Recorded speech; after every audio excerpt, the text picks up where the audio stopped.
भेंट मुझे दे दो। मैं अपने भक्त की भेंट स्वीकार करती हूँ। मैं अपने भक्त की भक्ति से बहुत प्रसन्न हूँ। लाओ, वो दमड़ी मुझे दे दो।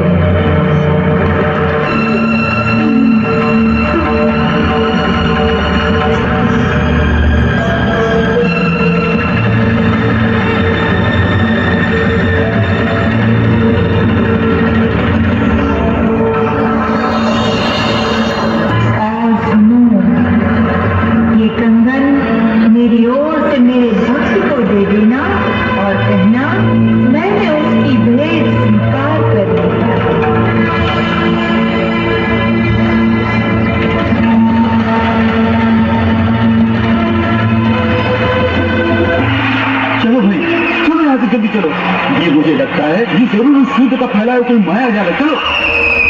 गुरुजी, हमारी आंखों ने जो देखा और हमारी कानों ने जो सुना, क्या वो सच था? वो तो एकदम सच था, किंतु ये बिल्कुल सच नहीं था कि गंगा माँ ने स्वयं अपने हाथों से उस शूद्र रविदास की भेंट स्वीकार की। और मुझे तो लगता है ये शूद्र रविदास कोई बहुत बड़ा मायावी है। हाँ, मुझे भी यही लगता है। मैं अपनी आंखों और कानों पर अभी तक विश्वास नहीं कर पा रहा हूँ। परंतु एक बात मेरी समझ में नहीं आ रही कि इस तरह के मायावी चमत्कार दिखाकर उस शूद्र रविदास को क्या प्राप्त हुआ? प्रसिद्धि। हाँ, प्रसिद्धि। वो यही चाहता है कि हम उसके इस मायाजाल को चमत्कार समझें।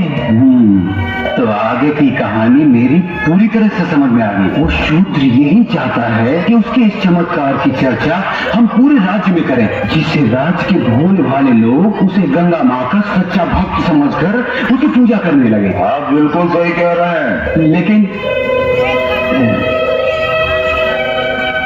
इस कंगन का क्या करें? अरे करना क्या है, दे देते हो शूद्र को। राम राम, कैसी मूर्खों जैसी बातें कर रहे हैं। ऐसा करते हैं, इस कंगन को महाराज के पास लेके चलते हैं। वो जरूर हमें इस कंगन के बदले में उचित इनाम देंगे। हाँ, यही रहेगा। तो चलो महाराज के पास चलते हैं, महाराज से मिलते हैं।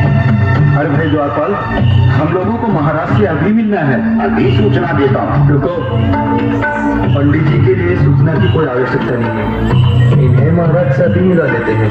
आइए, चलो भाइयों, चलो।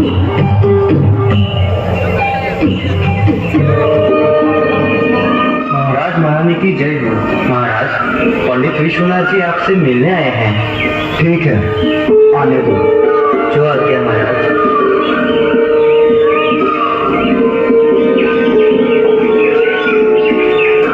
महाराज की जय हो। महाराजा काशी नरेश और महारानी को मेरा प्रणाम स्वीकार हो। आप लोग हमसे इतनी सुबह सुबह क्यों मिलना चाहते हैं? महाराज मैं बताता हूँ, हमें हमारी वर्षों की भक्ति से जो फल प्राप्त हुआ है वो हम आपको भेंट करना चाहते हैं। वर्षों की भक्ति का फल?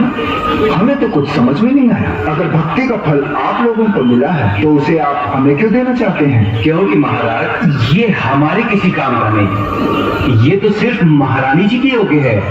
ये तो वास्तव में बहुत अद्भुत कंगन है, लेकिन ये तुम्हें कैसे प्राप्त हुआ? महाराज ये कंगन हमारी भक्ति से प्रसन्न होकर स्वयं गंगा माँ ने भेंट स्वरूप हमें दिया है। क्या कहा? स्वयं गंगा जी ने आप लोगों को यह कंगन दिया है? सच महाराज, यह तो बड़ा अद्भुत कंगन है। इसने तो हमारा मन मोह लिया है। लेकिन इस एक कंगन का हम क्या करेंगे? इनसे कहिए इसके साथ का एक और कंगन लाकर दे। सुन लिया विश्वनाथ जी, अब आप लोग पूजा और भक्ति करके गंगा माँ से हमें इसमें का दूसरा कंगन भी ला कर दें। हम आपको मुँह मांगा इनाम देंगे। क्षमा करें महाराज, लेकिन इसमें का दूसरा कंगन हम आपको नहीं दे सकते। क्या नहीं दे सकते? हमारी आज्ञा का उल्लंघन करने की तुम्हारी हिम्मत? असल में महाराज ये कंगन गंगा माँ ने हमारी भक्ति से प्रसन्न होकर हमें नहीं दिया, बल्कि उस शूद्र रविदास की भक्ति से प्रसन्न होकर उसे भेंट करने के लिए दिया है। क्या कहा? गंगा माँ ने स्वयं ये कंगन रविदास को भेंट करने को दिया है? हमें यकीन नहीं हो रहा। हमें सारी घटना विस्तार से बताओ।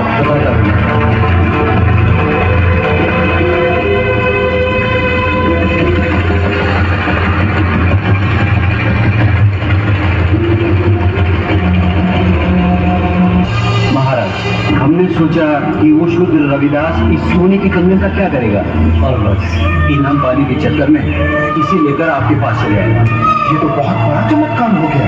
ऐसा तो आज तक कभी सुनने में नहीं आया। कल हम स्वयं रविदास जी से मिलने उनके घर चलेंगे और आप सबको भी हमारे साथ वहाँ चलना होगा।